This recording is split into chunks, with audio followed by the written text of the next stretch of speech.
Normally the proper way to do it is take the cut tiles out and install the valley seal and then put the new tiles back on top.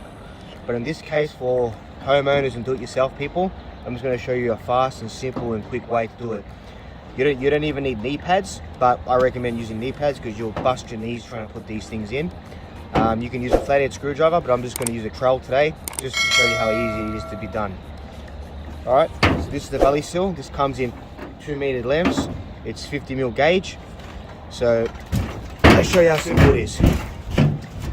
There's multiple ways to install valley seal. The most common practice that we see is 20 to 30mm from the finished valley cut tiles.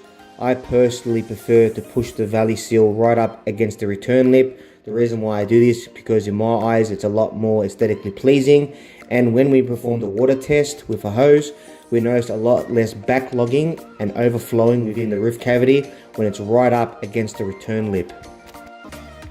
You can also spray the valley seal with a water-based paint. The storm seal is a open cell design wall which does not hold moisture, so you don't need to install weep holes when you install this product, and also it won't cause rusting in the metal, which is a common question asked.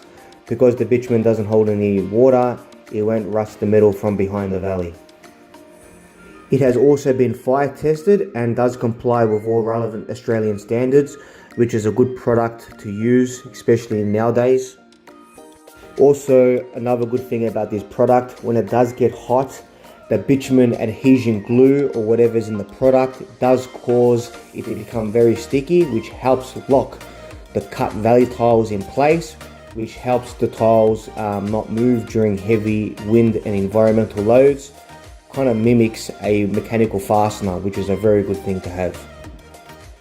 In this video, I'm demonstrating how easy it is for someone to do it themselves.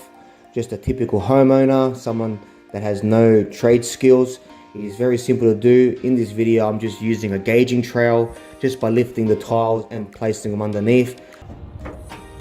And there you go. I'm showing you now in slow motion how I like to install my valley seal.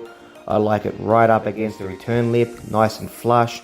Also, it's a lot more aesthetically pleasing because you cannot see a black foam sticking out of the tiles. The storm seal in my case is right up against the return lip and sitting on a main recess course line that's profiled inside the valley, which also helps water flow.